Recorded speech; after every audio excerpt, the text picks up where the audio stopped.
요번 주 죄송합니다. 광복절이 있는 주간입니다. 우리나라는 무엇으로 살아왔나? 전쟁을 통한 기근과 환란을 딛고 오늘의 일까지 우리는 무엇으로 살아왔는가? 지도자를 잘 뽑아서 그랬을까요, 여러분? 어떻게 하다 보니까 운이 좋아서 그랬을까요, 여러분? 세계가 놀랄 만큼 경제 성장과 나라의 성장, 우리가 한동안 많이 자랑했죠, 그죠? 우리는 지금까지 하나님의 은혜로 살아왔다라는 것입니다. 이 조그만 나라가 반만 년을 거치도록 살아온 이 역사는 무엇을 증명해 주느냐? 바로 하나님의 은혜로 살아왔다는. 그러면 지금도 앞으로도 우리는 하나님의 은혜로 살아야 할 것입니다.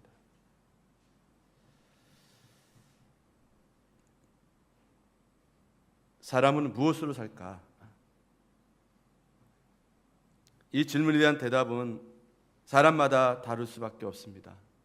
예를 들면 물질주의자들은 돈과 물질이 있어야 한다고 대답을 할 것입니다.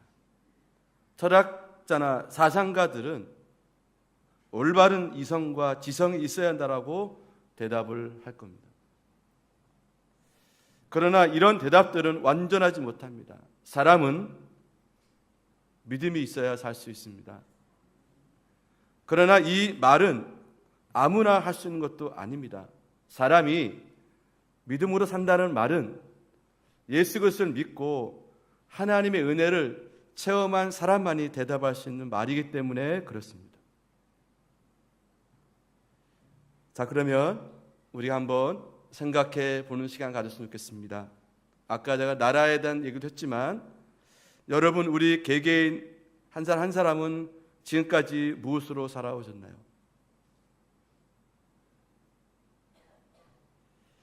현재 여러분, 우리가 무엇에 의해서 살아가고 있습니까? 그리고 앞으로 우리는 어떻게 살아야 할까요, 여러분? 그것을 우리가 오늘 생각하는 시간 갖기를 원합니다. 저는 개인적으로 정치적인 성향이 아닙니다. 이거는 신앙적으로, 영적으로 기도하면서 느껴지는 것은 뭐냐면 위기의식을 느끼고 있습니다. 아까 우리 장로님도 기도하셨지만은 정말 우리가 깨어 기도할 때입니다. 믿음으로 살아야 할 때입니다. 그런데 우리가 요즘 떠들썩하는 이 북한의 어떤 미사일 공격 핵무기 이런 것 때문에 참 다른 나라에서는 많은 위협을 느끼고 있는데 우리는 평온하대요.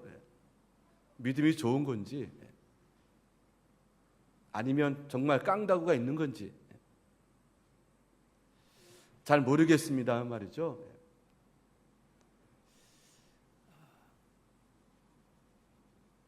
정말 우리는 믿음으로 살아야 됩니다. 사랑하는 성도 여러분이시여, 그 어느 때보다도 여러분 믿음의 자리, 교회, 기도의 자리를 정말 놓치지 마시길 바라고, 덥고 힘들어도 여러분 우리 옛날처럼 새벽기도, 금요기도에 열심히 했으면 좋겠습니다. 왜냐하면 우리가 지금 그 어느 때보다도 믿음으로 살아야 할 때이고 기도하기 때이기 때문에 그렇습니다. 개인도 그렇고 가정도 그렇고 교회도 그렇고 민족도 그렇고 정말 우리는 믿음으로 살아야 되고 기도로 살아야 하기 때문에 그렇습니다. 여러분, 믿음의 자리, 기도의 자리 꼭 여러분 지켜주시기를 정말 주의 이름으로 간절히 부탁과 권면을 드립니다. 사람은 무엇으로 살아야 될 것인가? 첫째는 하나님이 주신 힘으로 살아야 된다. 자, 오늘 본문에 야곱이 나왔습니다. 정말 파란만장한 인생을 살았어요. 일평생 동안 극과 극을 넘나들며 살았던 사람. 야곱은 개인적인 성향으로 볼 때는요, 사색하기를 좋아하고 조용한 사람, 집에서 머물면서 조용히 이렇게 지내는 사람이 있었습니다. 형과는 달리. 그런데 잘못된 야망을 품었습니다. 그래서 형 에서의 장자 명분을 우리가 알듯이 팥죽 한 그릇에 팔아버렸어요. 그리고 아버지를 속여서 장자의 축복을 가로채잖아요. 이 일로 인해서 그는 형통한 삶을 산 것이 아닙니다. 정말 고통과 고난의 삶을 살았어요. 대가 지불을 받았습니다. 하지만 도저히 살아남을 수 없을 것 같은 이 모든 순간에 하나님은 이 죄인, 불쌍한 이 영혼을 이 삶과 이 인생 가운데 개입하시고 동행해 주셔서 일평생 동안 하나님의 보살핌을 받고 살아가는 인물이 바로 야곱입니다. 이러한 야곱의 삶을 통해서 우리는 진정 하나님으로 산다는 것이 무엇인지 깨닫는 그런 인물이 아닐 수 없습니다. 야곱은 우리가 아는 것처럼 어리석고 그렇게 무지하고 무모한 사람은 아니었습니다. 오히려 형 에서보다 생각이 깊고 행동이 주도 면밀한 사람이었습니다. 그렇다고 그가 자신이 가진 장점으로 인해서 성공한 삶을 살았느냐? 절대로 그렇지 않았습니다. 하나님이 베풀어 주신 은혜의 힘으로 이 모든 고난의 이 고통의 그 자리를 극복할 수 있었다라는 것입니다. 자, 여러분, 저도 가끔 착각을 합니다. 내가 한 것처럼 보여요. 그래서 섭섭합니다. 여러분 그렇지 않나요? 나를 왜 알아주지 않는 이유가 뭘까요? 내가 그만큼 대접받기 원하는 거죠. 왜? 내가 했다고 생각했기 때문에.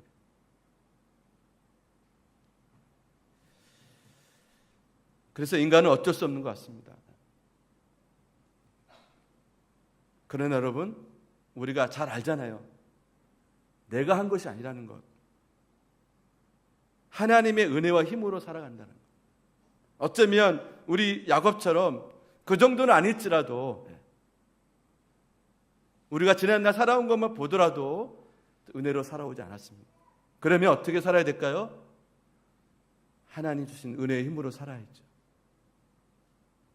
지금 우리가 그렇게 살아야죠. 근데 우리가 어떻게 살아가고 있습니까, 여러분?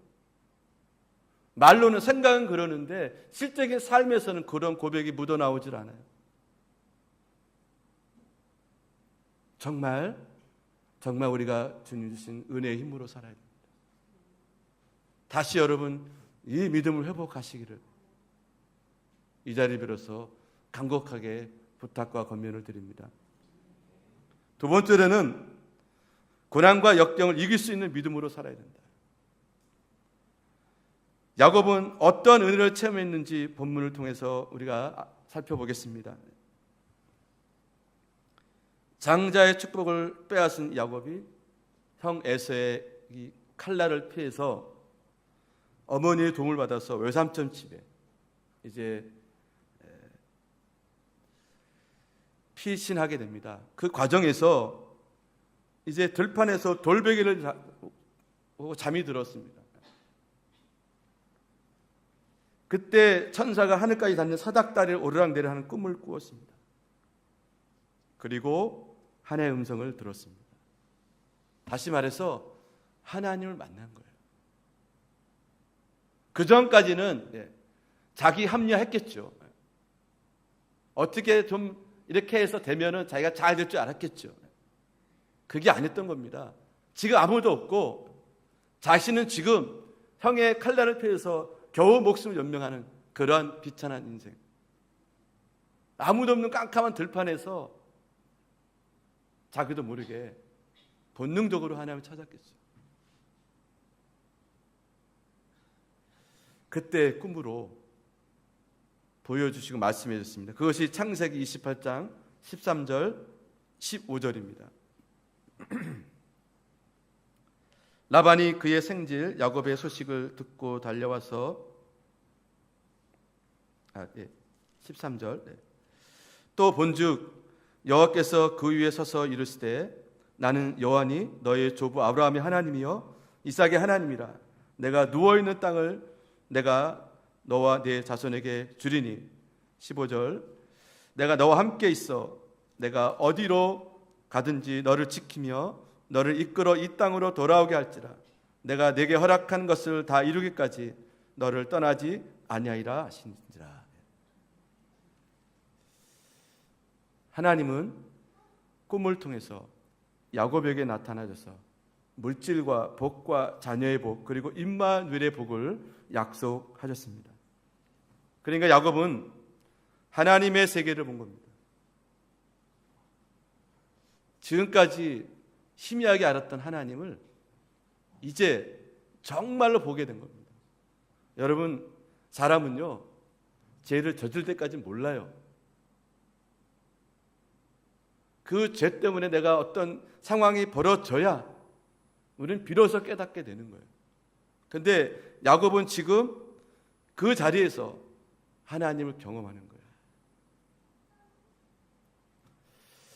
바라기는 여러분 우리가 죄의 자리가 됐든 은혜가 자리가 됐든 우리가 정말 이렇게 주님을 배울 수 있고 하늘의 세계가 열리는 그런 체험을 우리가 할 수 있기를 원합니다.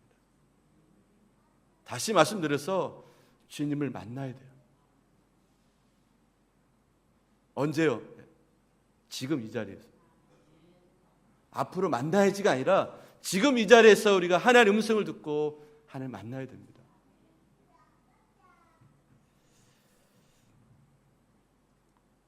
자, 야곱이 외삼촌 라반과 함께 있던 20년을 살게 되는데요. 외삼촌은 번번이 야곱을 속입니다.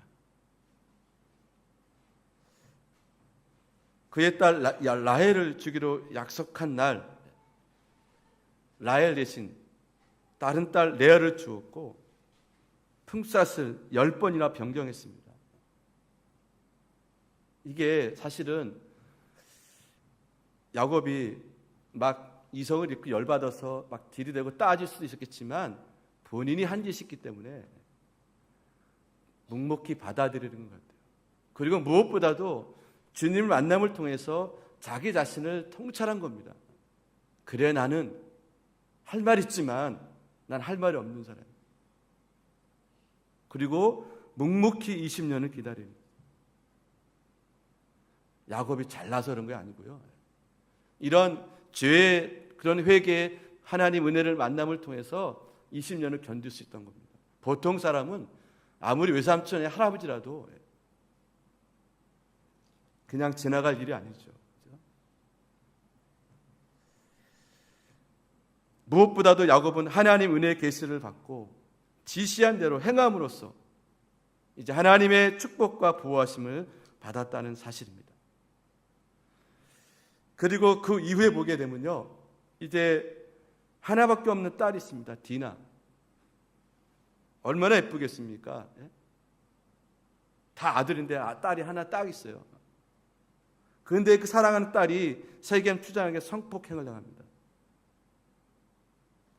이 일로 인해서 자신의 아들들이 세겜을 노력한 이 절망적인 상황 속에서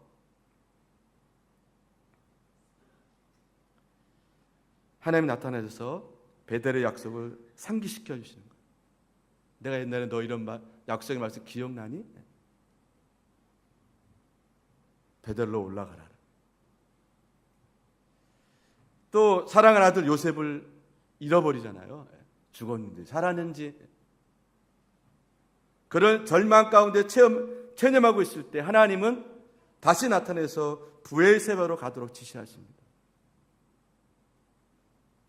이처럼 야곱이 가장 힘들고 외로울 때, 가장 무기력하고 고통스러울 때 하나님은 나타나서 야곱의 삶에 계시하시고 간섭하십니다. 그래서 우리는 이런 결론을 내릴 수가 있습니다. 야곱은 정말 매 삶이 위기였었어요. 그런데 위기 때마다 야곱은 하나님의 은혜를 경험합니다. 그러니까 무슨 말이냐면 위기는 하나님의 은혜를 경험할 좋은 기회다. 아까 제가 우리나라가 위기라고 말씀드렸습니다. 지금까지 우리나라가 수많은 위기 가운데 있었습니다. 사실은 우리가 잘 알지 못하고 또 분명한 그 사실에 대해서 드러나지 않았기 때문에 모르지만 얼마나 많은 위기 가운데 하나님이 지켜주실까. 이미 쫑나도 전쟁으로 완전히 초토화될 수 있는 나라가 하나님이 고비고비마다 지켜주셨어요. 그렇지 않습니까, 여러분? 지금 또 다른 위기가 찾아왔다 그러면 우리가 정말 하나님의 은혜를 체험하셔야 합니다. 그래서 뭐예요? 우리가 기도해야 한다는 겁니다.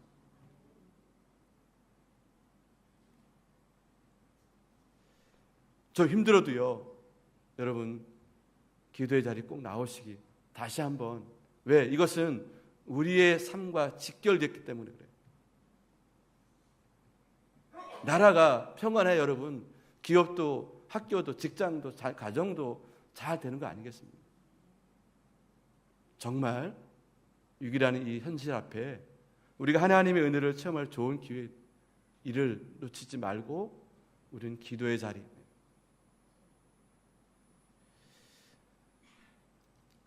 창세기 6장 8절에 보게 되면요, 노아의 시대 이야기인데 노아는 하나님께 은혜를 입었더라. 노아의 시대는 매우 패역한 시대입니다. 방주, 야 웃기는 소리 하지 말아라. 이렇게 좋은 세상, 거기다 산에다 방주를 지어? 미쳐도 단단히 미쳤구만. 그 누구 한 사람도 귀 기울이지 않습니다. 마치 오늘날 예를 들면 길거리 전도합니다. 주 예수를 믿으십시오. 한 사람도 귀 기울이지 않습니다. 이상한 사람 취급받죠. 이상한 사람도 그렇게 하시는지 모르겠는데 어쨌든 그런 비슷한 상황입니다. 많은 사람들이 경건한 노아를 싫어하고 비난했을지라도 하나님께서는 그에게 은혜를 주셨고 그는 그 은혜로 시대를 이어가는 유일한 사람이 되었습니다. 바라기는 저와 여러분이 노아처럼 하나님의 은혜를 입어서 이 시대를 믿음으로 이어가는 유일한 사람들 되었으면 좋겠습니다.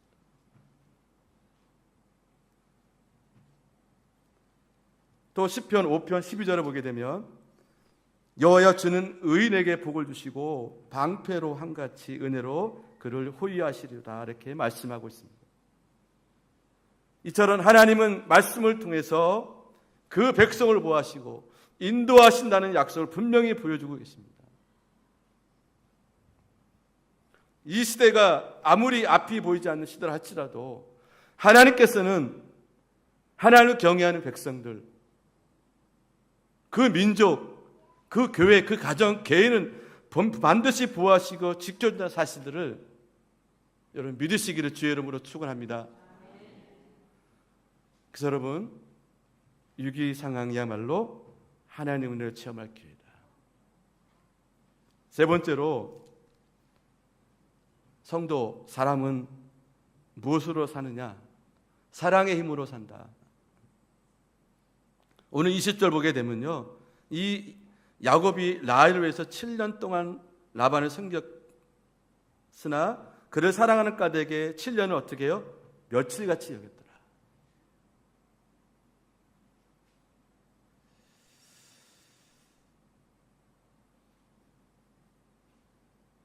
본문 17절에서는 이 라헬에 대해서 뭐라고 표현하는 거 보면요, 곱고 아립다우니 그랬습니다. 이 라헬은 아버지가 아버지 양떼를 쳤다고 그랬고요. 야곱의 이야기를 들었을 때 재빨리 아버지에게 달려가서 소식을 전한 어떤 순발력도 가지고 있는 것 같고, 그 다음에 어떤 진취적인 성질을 가진 그런 여인이었던 것 같습니다. 그러니까 한마디로 말하면 참 매력이 있는 여성. 이런 라헬을 연애한 까닭에, 사랑하는 까닭에 야곱은 7년 동안 고된 노동, 외삼촌의 잦은 속임수도 문제가 될 것이 없었다라는 거예요. 야곱은 사랑하는 마음으로 인해서 7년을 며칠같이 여기며 살 수 있었다라는 겁니다. 무슨 얘기입니까? 사람은 사랑의 힘으로 산다라는 거예요.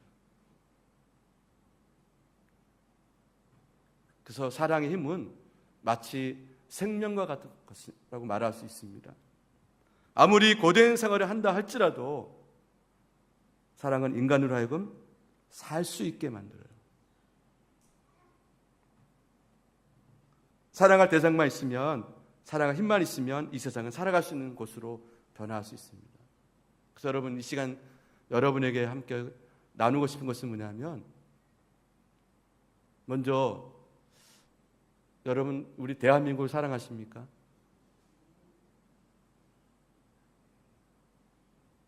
여러분 정말 여러분이 섬기고 있는 신천한빛교회를 사랑하십니까? 여러분 정말 여러분의 가족, 남편, 아내, 어머니, 형제, 자매, 아들, 딸, 손자, 손녀 정말 사랑하십니까? 그러면 아무런 문제가 없습니다. 문제는 뭐냐면 진짜 사랑하지 않다는 거예요.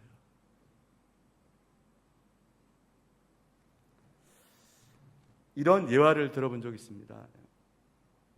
영국에서 청교도였던 크롬웰이라는 사람이 이제 체포를 당해 사형 날만 기다리고 있었습니다. 사형할 때는 보통 교회에서 종을 칠 때 사역을 한대요. 참 얄궂게도 교회 종수를 할 때 사역을 집행하는지 모르겠어요. 그래서 근데 시간이 다 돼서 이 사람은 이제 단두대에 올라가서 사형을 기다리고 있는데 종소리가 날 시간에 종이 소리가 들리지 않는 거예요. 분명히 이 시간대에 소리가 들려야 되는데. 그래서 종탑에 올라가 봤습니다. 무슨 일이 생겼나? 그랬더니요, 그 크로멜을 사랑했던 그 여인이, 그 여성이 그 종을 온몸으로 막고 있는 거예요. 그러니까 종이 땅 쳐도 사람의 몸이 바다니까 소리가 안 난 거예요. 사랑의 힘은 이렇게 크다라는 거예요. 사랑은 이런 거라는 거예요. 사랑은 희생 없는 사랑의 결과는 없다라는 거예요. 그래서 다시 묻습니다, 여러분. 정말 나라 민족을 사랑하십니까? 교회를 사랑하십니까? 가정을 사랑하십니까? 그러면 정말 이 여인 같은 내 온몸을 던져서라도 나라를 지켜야 되는 것이고, 교회를 지켜야 되는 것이고, 가정을 지켜야 되는 겁니다.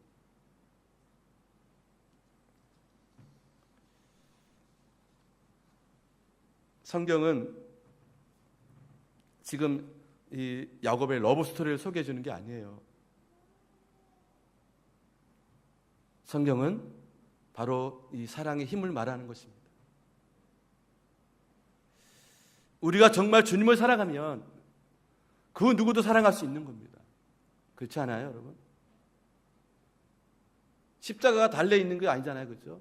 십자가는 두 개의 선으로 이어졌습니다. 수직과 수평으로. 수직은 하나님과 나와의 관계고, 수평은 너와 나의 관계입니다.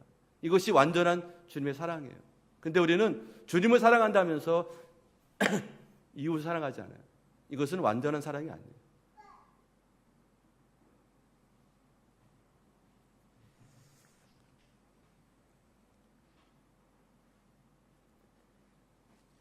성경은 신약이나 구약이나 주님에게로 안내하는 책입니다. 주님에게 우리를 안도하고 주님을 보여주기 위한 거울이기 때문에 우리는 이 야곱을 통해서 주님을 사랑하게 되고, 야곱의 심령으로 이 세상을 살아갈 것을 우리에게 말씀하고 있는 것입니다. 우리 모든 사랑하는 성도들은 우리 주 예수 그리스도를 통해서 야곱처럼 언제나 변함없이 사랑하고 항상 사랑하고 주님 사랑하는 마음을 가슴에 품으면서 우리도 어쩌면 광야 같은 곳이라 할지라도 밤과 추위도 또는 낮과 더위도 이 험하고 힘든 일도 누가 우리를 속이고 이용하고 어떤 어려움이 올지라도 좀 속아 주십시오. 그 꼴을 못 봐가지고 이렇게 뒤집지 마시고 좀 속아 주세요. 우리는 또 얼마나 많이 또 속였습니까, 사실은. 자, 우리가 이런 상황이라 할지라도 바울이 말한 대로 내게 능력 주신 자 안에서 다 이겨낼 수 있다라는 것.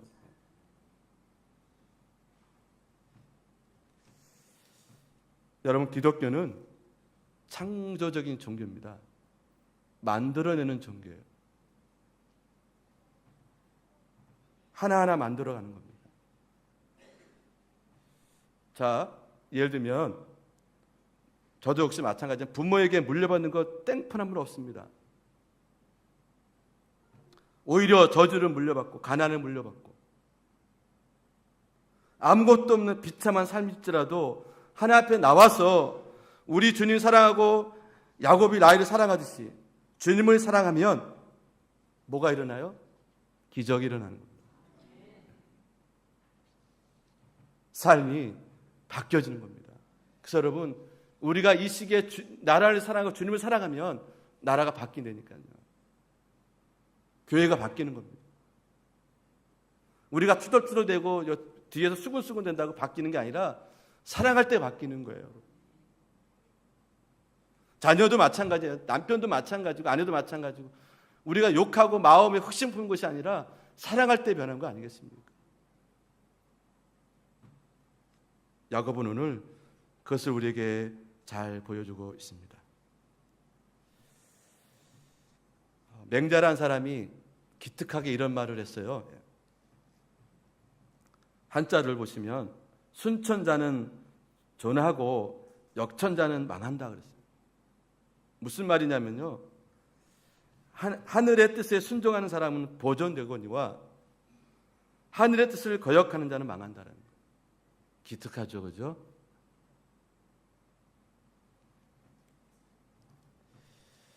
그래서 여러분, 하나의 뜻을 쫓는 나라는 흥하게 돼 있다.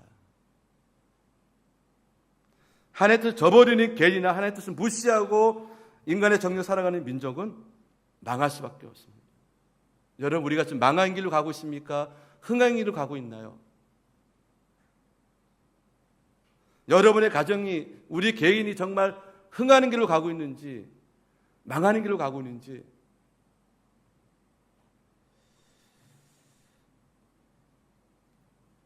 자, 여러분,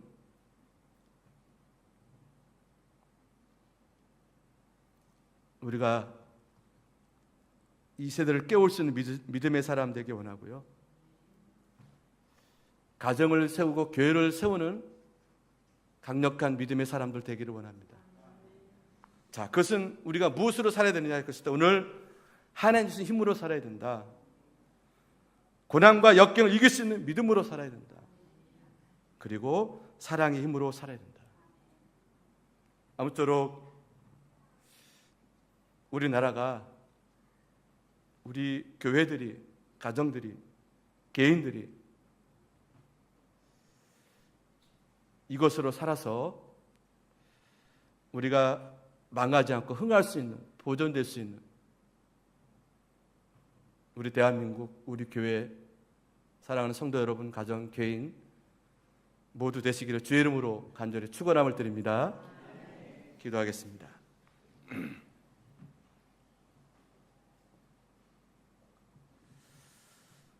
하나님, 우리가 지금까지 무엇으로 살아왔습니까? 그것은 바로 하나님의 은혜로 살아왔다는 것을 이 시간 고백합니다.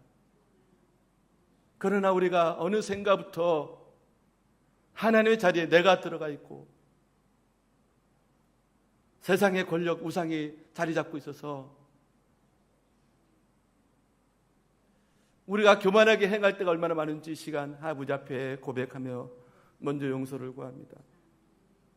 하나님, 우리는 하나님의 주신 이 은혜와 힘으로 살아갈 수밖에 없는 인생들이고 정말 이 믿음으로 살아야 될 사람들이고 사랑의 힘으로 살아야 될 것을 우리가 다시 한번 오늘 말씀을 더 깨달으면서 하나님, 나라를 사랑하고 교회를 사랑하고 영혼을 사랑하고 가족을 사랑하는, 그리고 내 자신을 사랑하는